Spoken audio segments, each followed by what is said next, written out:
Now I'm sure maggots need no introduction to you. They're absolutely amazing, particularly in this kind of time of the year, it's sort of cold water. Okay, so I have a rig here that complements maggots and the use of them really well. It's probably one of my favourite maggot rigs. We'll start off with the bait end. Firstly, we have a piece of red buoyant corn. Now, at the end of the corn you can see a rig ring. Now you might be wondering why that's there. That's for you to thread the floss through and then thread the maggots onto the floss and then tie it off, as you would with a pop on a chod rig or a D rig. Then that's followed by a piece of silicone on the hook, and you may be wondering why I positioned the silicone there rather than nearer the point of the hook, which you might have on most bottom bait rigs. Well, when you push it towards the point of the hook on a bottom bait rig, as you would have been told, it encourages the point to be more heavy and therefore turns in the fish's mouth a lot easier. But because this is a semi-buoyant bait, I've put the silicone where it is, because if you have it as it is a semi-buoyant bait, if you have it too close to the point, you're making the point light, which means it won't turn in the fish's mouth as easily. So that's why that's there. Then that's followed by some shrink tube. You could use a fake maggot, maggot liner style, but a lot of the maggots out there these days, they're buoyant, and again, you don't want to be threading the buoyant bait onto the hook like that. That's followed by a couple of sinkers. You could use putty, that's just to sink the hook link down, obviously. End trap soft, and soft is the key word. It allows the hook link to take up any contours of the lake bed, and also it lends itself perfectly to fishing for those cold water, finicky feeding carp. Then that's followed and terminated by a link loop, which allows you obviously to thread on PVA sticks quickly.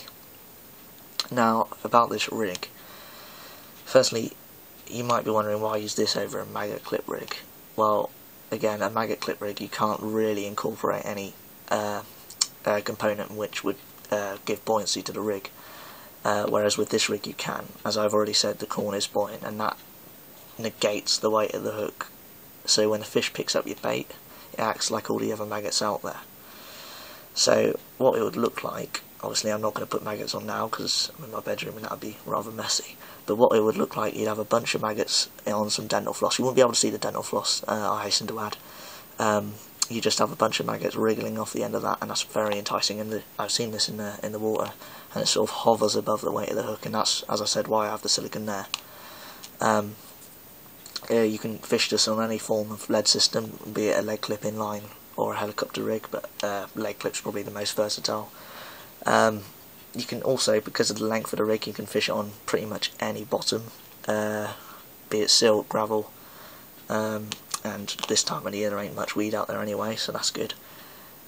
Also, in terms of the length of the rig, you may be wondering why it is so long. It's medium, intermediate length, and it's probably about 8.5 inches. But yes, it's when you're spraying maggots out like a matchman with the catapult, they tend to spread out as they do with boilies light, and so you have the fish in this feeding pattern. So there's a maggot patch here, they come down, yum, yum, yum, eat that bit, and then your rig's there. Whereas if you have a shorter rig and the maggots are all spaced out, they're less likely to come and pick your hook bait up, if that makes sense. Yeah, again, about the hook pattern, the curve shank also lends itself perfectly to this rig. If you were to use a wide gape, it just wouldn't be so aggressive.